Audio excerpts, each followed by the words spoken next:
I was 25 when I found out my parents had spent my entire $80,000 inheritance on my sister's credit card debt. Not borrowed, not invested. Spent. All of it. Gone. Without a single conversation, signature, or warning. My name's Caleb, and I've always been the quiet one in the family. You know the type. Low maintenance. Kept my head down. Never caused a scene. I didn't get into trouble growing up. Didn't throw tantrums at the mall. Didn't demand the latest iPhone every year. And maybe that's why they thought I wouldn't notice. Or maybe they just assumed I'd take it like I always did, with silence. I grew up in a small town with two very different parents. My dad was a high school history teacher, stoic, stiff-lipped, always quoting presidents like they were scripture. My mom ran a part-time catering business out of our kitchen, but more often than not she was too busy managing everyone else's emotions to worry about her own. And then there was Sadie, my older sister by 3 years, and the undisputed queen of our household. Sadie could do no wrong. When she totaled her first car at 18 while texting, Dad called it an accident. When I cracked a window with a baseball at 12, it was reckless behavior. Sadie dropped out of college twice. I graduated early. Guess which one got the bigger graduation party? It wasn't like I hated her. Not at first. I just accepted our roles. She was the emotional one, the storm. I was the calm. I became good at disappearing, spending hours in the garage tinkering with old tech or riding my bike around the block, earbuds in, just trying to breathe without someone asking me to give more. I figured if I stayed out of the way long enough, one day they'd finally see me. Not just as Sadie's little brother, or the easy one, but as a person with my own life. That life finally started coming together when I was 23. My grandfather passed away, my mom's dad, and left behind a modest estate. I was stunned when the lawyer called and said Grandpa had left me $80,000. I didn't even know he liked me that much. We weren't particularly close, but I always made a point to ask about his garden or his war stories when we visited. Apparently, that mattered more than I thought. The money was meant to help me buy my first house. That's what the note said, handwritten in Grandpa's shaky pen. For Caleb, so you can build something of your own. I didn't touch the money right away. I was still renting a tiny studio apartment and working a full-time IT support job downtown. I figured I'd save it until I found the right place. It was comforting just knowing it was there, this invisible foundation under my feet. I checked the account maybe once a month. Then, one day, it was gone. It happened on a gray Tuesday in April. I remember because I was on lunch break, half listening to a podcast while checking my bank balance. I blinked at the screen, refreshed the page 3 times, and then just stared. $138.74. That was it. I called the bank in a panic, thinking it had to be a mistake. Fraud, maybe. Some kind of system error. But after a long chain of transfers and on-hold music, I got my answer. The funds were legally withdrawn by the co-signatory, the rep explained flatly. Co-signatory? I asked, my voice hollow. Yes. The account was set up as a custodial trust under your parents' name until you turned 25. My birthday had been 2 weeks ago. I had just turned 25. I hung up without another word and sat there staring at the wall of the break room like someone had cut the floor out from under me. My chest felt tight. Not like I was going to cry, more like I was going to throw up. I called my mom first, and she answered like everything was completely normal. Hi, honey. How's work? Where's the money? I asked, skipping the small talk. There was a pause. A long one. And then, her voice changed. Caleb, please don't be dramatic. We needed it for Sadie. I swear to you. I didn't say anything for a full 10 seconds. I just stood there gripping the phone so tightly my knuckles turned white. What do you mean needed it for Sadie? She was drowning in debt. Caleb, she said, with this wounded tone, like I had somehow hurt her. Credit cards, student loans, her car was going to be repossessed. And you thought my inheritance was the solution? Don't raise your voice, she snapped, like I was a child again. I wasn't yelling. I wasn't even angry yet. I was stunned, numb, floating. My dad got on the phone next. His voice was as cold as ever. You weren't doing anything with it, he said. Sadie needed help. Families help each other. Your grandfather would have wanted that.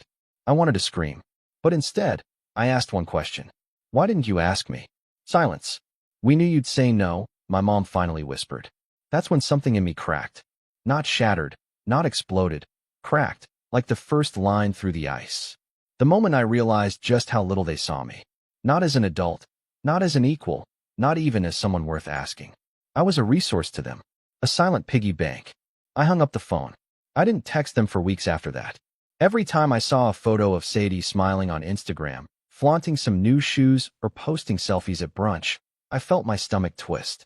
She had no idea what they'd taken from me. Or maybe she did. Maybe she was in on it. But I couldn't bear to find out. Not yet. That summer, I picked up extra hours at work and stopped ordering takeout. I was rebuilding, brick by brick, from scratch. I never told anyone at the office what happened. I just told them I was saving for a down payment, because I still planned to buy a home. That dream wasn't gone. It was just on life support. It wasn't until Thanksgiving that I saw them again. They invited me, as always, to Sadie's house. Because, of course, she was hosting. I almost didn't go, but something told me to show up. I needed to see them. I needed to look into their eyes and know whether they felt even a shred of guilt. I walked in with a bottle of wine and a fake smile. My mom hugged me too tight. My dad gave me a stiff nod. Sadie barely looked up from her phone. "Hey, little bro," she said flatly. "Glad you made it." Dinner was a blur of small talk and awkward silences. I barely ate. I kept staring at the crystal chandelier above the dining table, thinking about how much it probably cost. And then, as if on cue, my mom brought it up. "I heard interest rates are going up," she said casually. "You better buy a house soon, Caleb." I nearly choked on my water. "Yeah," I said quietly. "If only I had the money." Sadie laughed like she didn't catch the tone. My dad just cleared his throat. "Well," he muttered, "you can always move back home if you need to." I didn't reply. I just stared at my plate while my blood simmered under my skin. That was the first real crack. The first shift in how I saw them. Not as flawed people, but as takers, manipulators, people who only saw what I could give them and never what they'd taken. I didn't know it yet, but that night was the beginning of the end. If Thanksgiving was the first crack, then Christmas was the earthquake. I didn't go in expecting a hallmark moment. After what happened with the inheritance, my trust in my parents and sister was hanging by a thread, frayed, fragile, and one pull away from snapping. But I still showed up, hoping maybe, someone would bring it up. A simple "I'm sorry" would have gone a long way. An acknowledgement. Anything. I drove up to Sadie's house in a car that rattled every time I went over 60. She lived in the suburbs now, in one of those new cookie-cutter developments where every house had a different shade of beige and a Lexus in the driveway. I parked around the corner to make room for guests more important, as my dad had once passive-aggressively joked during a barbecue last summer. Sadie greeted me at the door in a red dress and matching heels. She looked like someone who hadn't known struggle in years. Her smile was wide, a little too wide, the kind that doesn't quite reach the eyes. "Caleb," she sang. "About time. We were starting to wonder if you bailed." I glanced at my watch. "I'm 10 minutes early." She laughed like it was a joke, even though it wasn't. Then she turned and walked back inside without another word. The house was packed, extended family friends, co-workers of my parents, even a neighbor or two. I recognized a few faces from childhood Thanksgivings, older now, rounder, grayer. My parents were already deep in conversation with someone I didn't recognize. My dad saw me and gave the universal dad nod. My mom waved, distracted. No one said, "Hey, Caleb, how are you holding up?" No one asked about my job, my life, or even offered a drink. I drifted like a ghost between conversations, nibbling on a cracker and trying not to check my phone too much. Then I heard it, my name, from across the room. Loud, clear, from Sadie. "Caleb doesn't mind," she was saying. "He's always been the quiet one. Easygoing. That's why Mom and Dad knew they could count on him with the money situation." Laughter. From multiple people. I felt it like a slap. I walked closer, and my stomach dropped as I realized what she was doing. Telling a story. About my inheritance. About my money. Like it was a funny family anecdote, not the betrayal that had gutted me. "Oh, come on," she said, grinning at the group. He wasn't using it. It was just sitting there. And I was, like, buried. 20 grand in credit card debt. My car was in the shop. Rent was late. So Mom and Dad just did what they had to do, one of her friends chimed in. "Exactly," Sadie said, beaming. It was a family decision. I stepped into the group, quietly, but the air changed immediately. Sadie blinked. "Oh, hey, Caleb." The others shifted uncomfortably. My mother swooped in, wine glass in hand. "Sweetheart, we were just telling the story. Don't be so sensitive." You mean the story where you took the money Grandpa left for me and gave it to Sadie like I didn't exist? A few people gasped. My dad's face turned to stone. Caleb, he warned. No, I'm curious, I said louder now. Why is it funny? That you stole from me? That you didn't even ask? That I found out because my bank balance hit the floor and I thought I was the victim of fraud? It wasn't stealing, Sadie muttered, her smile gone. It was helping. It was my money, I snapped. I was going to use it to buy a house, to build a future. Instead, I'm still renting a shoebox while you flaunt your new backsplash on Instagram. Don't be petty, my mom said. You've always been so good with money. We knew you'd land on your feet. That's when I lost it. Not yelling, not throwing things. I just laughed. A long, bitter, exhausted laugh that made everyone in the room fall quiet. You used my responsibility as an excuse to reward her recklessness. And you think I'm the one who should be grateful. I didn't stay for dinner. I left that night with something new in my chest, something sharper than disappointment. It wasn't just about the money anymore. It was about what it revealed. The pecking order. The fact that in my family's eyes, I would always be the fallback plan, the second thought, the spare key under the mat. Useful when needed, ignored when not. I spent the rest of the holiday alone in my apartment, microwaving leftovers from the grocery store and staring at the walls. And still, no apology. No text. Nothing. Then came the call. It was early February. Cold. Slushy snow caked the sidewalks, and I was battling a nasty flu when my phone buzzed. It was my mom. Hey, I croaked. Her voice was unusually tight. Caleb, we need to talk. I braced myself. What's wrong? We've run into some trouble. My pulse ticked up. What kind of trouble? Financial, she said. The mortgage is upside down. Your father's pension isn't covering what we thought it would, and the interest rates. Well, it's complicated. I stayed quiet, waiting. We're losing the house, she finally said. I didn't respond right away. I didn't know how to. 1,000 thoughts raced through my head. Memories of that living room. That old recliner where Dad used to fall asleep with a book on his chest. The kitchen where Mom made cinnamon rolls every New Year's morning. The hallway where I stood listening outside doors, always on the outside looking in. Caleb, she said again, softer now. We need a place to stay. Just for a while. There it was. You want to move in with me? Just until we get back on our feet. I looked around my apartment. It was barely big enough for one person, let alone 3. But even if I had a mansion, it wouldn't have mattered. You know I don't have the space, I said. We can make it work.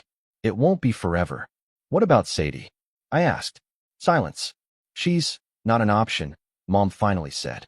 I could feel the unspoken words hanging in the air. Of course Sadie wasn't an option. She had her life. Her perfect house. Her excuses. Caleb, Mom said again, her voice almost breaking. We need you. And for the first time in my life, I realized I didn't need them. Not their approval. Not their scraps of affection. Not even their presence. I had spent most of my life bending to their needs, their expectations, their rules. But that moment, their desperation, their assumption that I'd just say yes, that's when something shifted in me completely. I didn't give her an answer right away. I told her I'd think about it. I hung up and stared at my phone. And for the first time in years, I started planning. Not how to save them, how to show them. To remind them what they had taught me. That actions have consequences. That some doors, once closed, don't reopen. And that sometimes, the quiet ones remember everything. But that turning point, it didn't come until the rain. Until the knock on my door. Until the moment I stepped outside, saw them drenched and shivering, and made a single phone call. After that call in February, I didn't hear from them for a while. 2, maybe 3 weeks. Long enough for the silence to settle in like dust. I thought maybe they were figuring things out. Maybe they'd stay with a cousin or finally lean on Sadie, the favorite. But when my phone buzzed again in March and I saw Mom flashing on the screen, I knew the silence had only been a prelude. This time, she didn't ask. She told, we've sold most of the furniture. Just keeping the essentials. Your father's truck broke down last week. We're thinking of driving up next Friday. Hope that works. No question. No, do you have space? Just the assumption that I'd rearrange my life around theirs, like I always had. I didn't respond. Not right away. I needed time, not just to process, but to prepare. Because something had shifted in me after that Christmas. After the inheritance. After the phone call where they admitted they'd never even considered asking me first. I wasn't just their backup plan anymore. I was their last resort. And I didn't want to be either. That night, I opened my laptop and started something I hadn't done in years. I applied for a new job. I'd been in IT support since college. Same company, same beige cubicle, same tired scripts, and have you tried turning it off and on again? But I had skills. I wasn't flashy, but I was smart. I knew systems, automation, data architecture. So I poured myself into it. I worked during the day, then spent my evenings taking online certifications, cloud infrastructure, DevOps pipelines, Python scripting. It wasn't glamorous, but it was a way out. I gave myself a 6-month plan. Not to escape them, to reclaim myself. The first rejection came fast. Then another, and another. But each time I improved, sharpened my resume, rewrote my cover letters, redid my portfolio. I stopped scrolling social media. I stopped waiting for texts that would never come. I started sleeping better. Some nights, I'd walk the city just to breathe. Headphones in, hoodie up, invisible in the crowd. I'd pass by real estate signs, bars full of laughter, couples arguing on street corners, and I'd feel nothing. Not envy, not sadness, just distance. Like I was on the edge of something bigger than I could see yet. In April, I got a call from a startup. They were looking for a back-end engineer, someone who could build and optimize internal tools. I did a take-home project, nailed the interview, and got the offer a week later. It paid 60% more than my old job. Remote. Full benefits. Stock options. I took it without hesitation. With my new income, I finally started saving again. Not for a house, not yet. For security. For leverage. For the version of myself that didn't flinch every time my mom's name appeared on my caller ID. Meanwhile, the updates trickled in. Sadie texted me once, some vague, "Hey, Mom and Dad said you're being distant. Hope everything's okay." I didn't respond. They hadn't shown up yet, and I knew they were waiting for me to fold. To make the offer. To be the good son. I never did. Instead, I started looking at apartments. I moved in June. A 2-bedroom this time. Still modest, still simple, but mine. High ceilings. Big windows. Quiet neighbors. A kitchen I actually wanted to cook in. I signed the lease, hired movers, and didn't tell my parents. I left no forwarding address. I switched my number to a new line and only gave it to friends I trusted. I disappeared. That summer was the first time I felt free. Not happy necessarily. Not healed, but unburdened. There were no more Sunday guilt texts. No awkward family dinners. No passive-aggressive, just checking in, messages with underlying expectations. Just silence. And for the first time in my life, I found peace in it. I started running. Not for fitness, though that came too, but to clear my head. To hear my own breathing. To remember that I was alive. I'd run down the river path at sunset, earbuds filled with ambient music, letting the tension drip out of me with every step. It became a kind of ritual. My reset. By September, I'd been promoted. By October, I'd launched a side project, a cloud optimization tool I built in my free time, that started gaining traction in a few developer communities. A recruiter reached out asking if I'd ever considered founding a startup. I laughed at first. Me? Caleb? The backup plan? The forgotten son? But something inside me whispered, why not you? I didn't go all in. Not yet. But I started drafting ideas. Wireframes. Business plans. I had no illusions of grandeur. I just wanted something that was mine. Something no one could take from me. Not with a signature. Not with a guilt trip. Not with a family vote. And in the quiet of that rebuilding phase, I started remembering who I'd been before all of this. Before the theft. Before the favoritism. Before the constant comparisons to Sadie. I remembered the kid who used to fix broken radios just to see how they worked. The teenager who once coded an entire website in Notepad. The college student who got a scholarship and never asked his parents for a dime because he didn't want to be a burden. I wasn't a burden. I never had been. They just needed me to believe I was so they could justify the way they treated me. That realization hit me like a freight train. One morning in November, I was sipping coffee on my balcony when my new phone, buzzed. A number I didn't recognize. I hesitated before answering. Hello. There was silence. Then a voice I hadn't heard in almost a year. Caleb. It was my father. I said nothing. Look, I know things have been tense. And I know we might have made some mistakes. Might have. I said flatly. He sighed. We're in town. Things haven't been easy. We've been staying at a motel. Ran through most of our savings. Your mother's been sick. We just thought. Maybe we could talk. In person. I could hear rain in the background. I pictured them standing under a streetlight, bags at their feet, damp coats clinging to their backs. I could have said no. I wanted to say no. But instead, I gave them an address. Not mine. An empty parking lot next to a small park. I told them to meet me there in an hour. And I showed up. I watched them pull in, their car sputtering. My mother stepped out first, hunched under an umbrella, looking thinner than I remembered. My father followed, his face harder to read. "Thank you for coming," my mom said, her voice trembling. I didn't smile. "I'm not here to offer you a room," I said. Her lips parted, stunned. My dad's jaw clenched. "We're your parents," he said. "I was your son," I replied. "Until you made me an ATM." It started raining harder. "Caleb," my mom tried again, her voice cracking. "I'm making a call," I said, pulling out my phone. "To who?" she asked, panic creeping in. I didn't answer. I walked a few feet away, turned my back to them, and dialed. That moment, the silence behind me, the rain soaking into my hoodie, the cold air biting my fingers, that was the moment everything crystallized. This wasn't revenge. This was justice. This was the culmination of years of being overlooked, used, and discarded. My fingers hovered over the screen for a moment before I pressed call. I wasn't dialing the police, and I wasn't calling an Uber. I was calling someone else. Someone who had been waiting for this just as long as I had, if not longer. "Hey," I said, voice calm despite the storm behind me. "They're here. In the lot. Just like we expected." There was a pause on the other end. Then, "I'll be there in 10. I hung up. Behind me, I could feel them staring. My parents, drenched, desperate, and now, uneasy. My mom called out first. "Caleb, who was that?" I didn't answer. I turned, looked them both in the eyes, and said, "Someone who remembers what you did." And then I walked away, leaving them standing in the rain like I had stood in their silence all those years. Because this was no longer about money.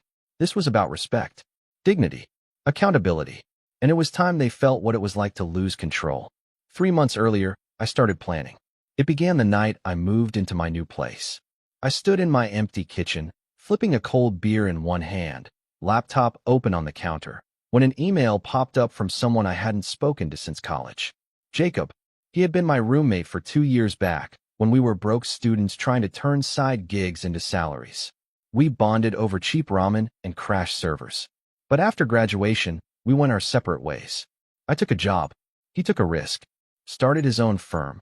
Consulting, then app development, and now, property tech. I'd messaged him earlier that week, just to reconnect. And now here he was, offering to meet up. "You ever think about going in on something real?" he asked when we finally met up at a downtown cafe. "What do you mean?" "I mean property. Land. Development. Tech's good, but it's all built on sand. Real estate. That's rock. I've got investors. Partners. But I need someone who knows back-end infrastructure, automation, databases. I remember you had a knack for clean systems." I told him I'd think about it. And I did. For weeks. Not because I needed the money, but because I needed something bigger. A new identity. A legacy that wasn't just about surviving betrayal, but about building something stronger in its place. That's when I started sketching the framework.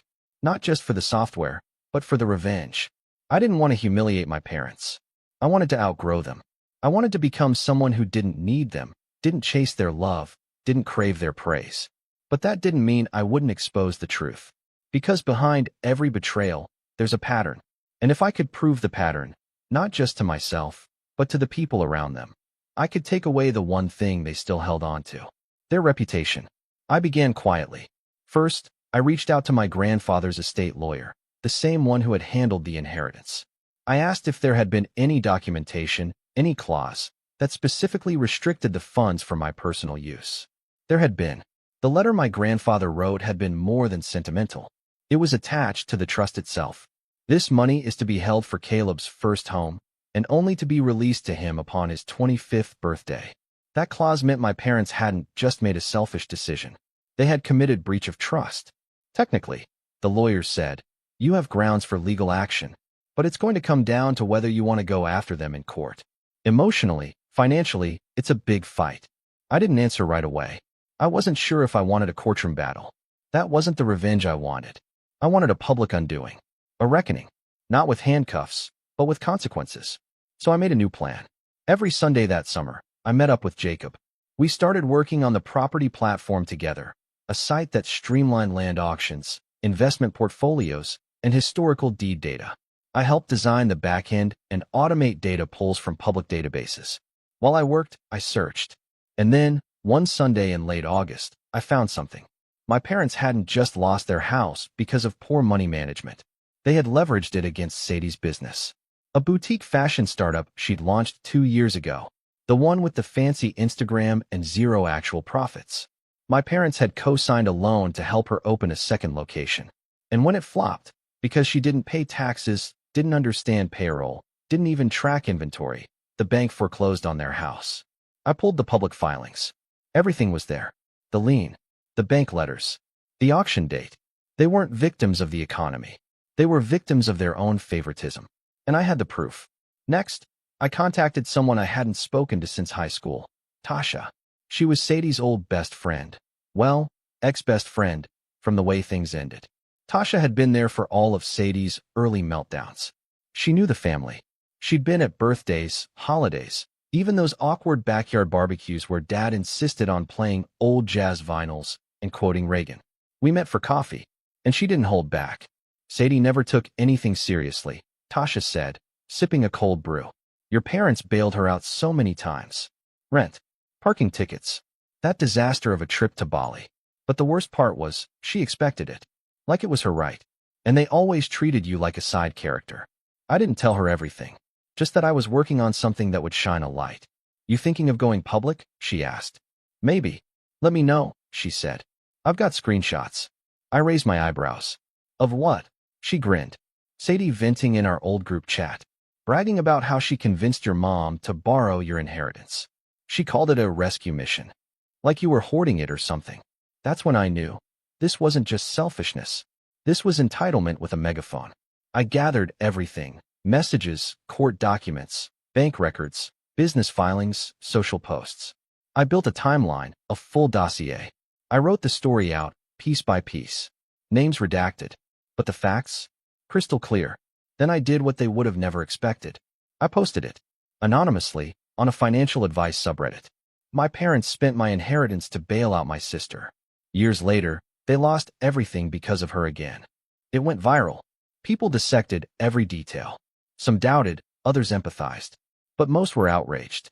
I would sue. Cut contact. Opie's parents deserve every cold night they've got coming. It wasn't about validation. It was about witnesses. And while they had no idea it was me, they soon felt the ripple. Because Sadie's brand, the one she was trying to relaunch online, it tanked. People dug. Screenshots surfaced. A local blogger even did a think piece on generational wealth theft, and several commenters connected the dots. And Jacob? He read the post too.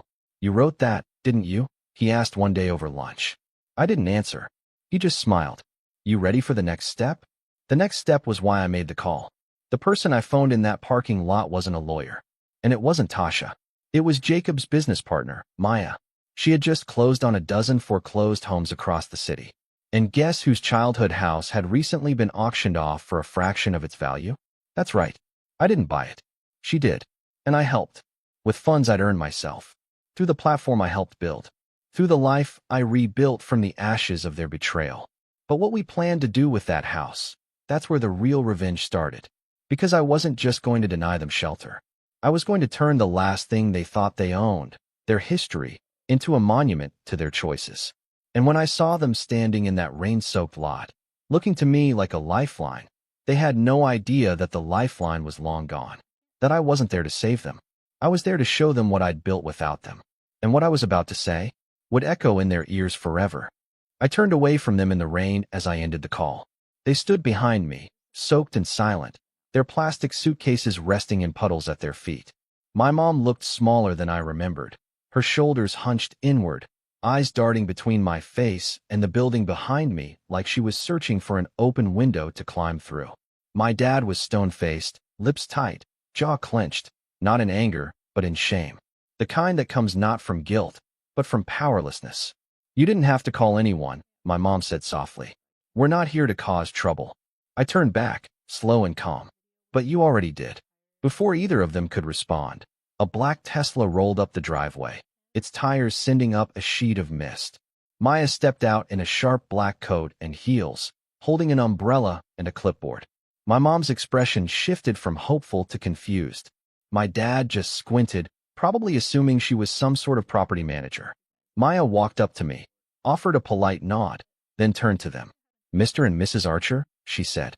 "Yes," my dad answered hesitantly. "My name is Maya Calderon. I'm the managing director of Axis Living, the property group that recently acquired 412 Bentwood Avenue." Their faces fell. "You bought our house?" my mom whispered. "Correct," Maya said, without even blinking.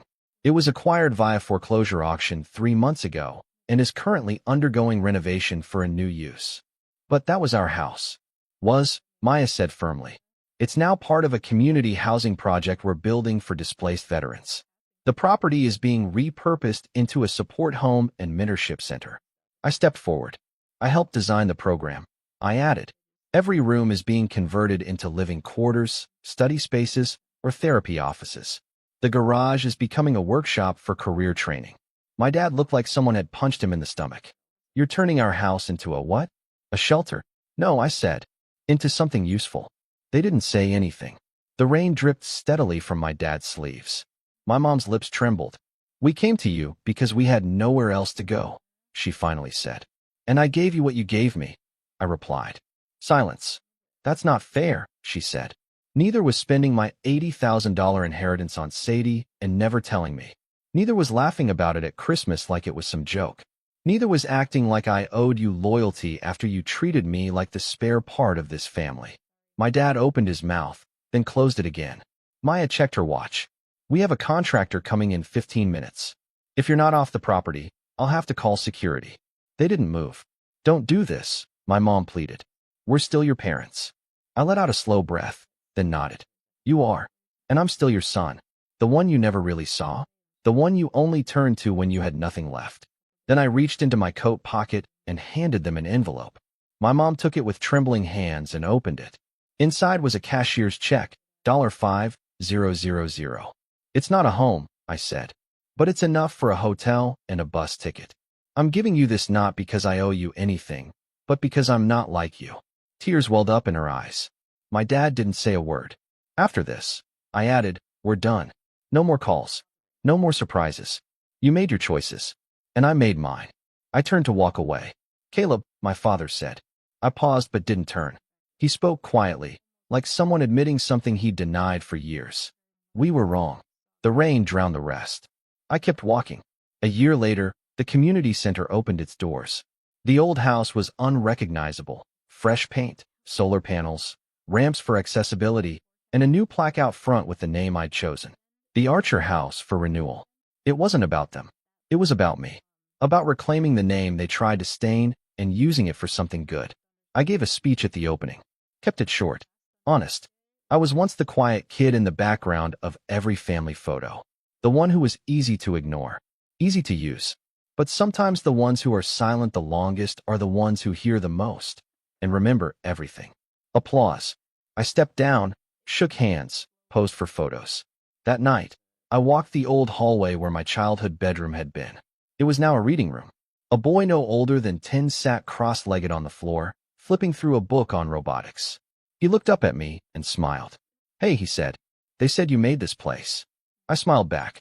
"Yeah, I helped." He nodded, turned back to his book, and I stood there for a long time, just listening to the silence. But this time, it didn't feel lonely. It felt earned. Because sometimes, the best revenge isn't destruction. It's transformation. And sometimes the strongest voice is the one that finally decides to speak.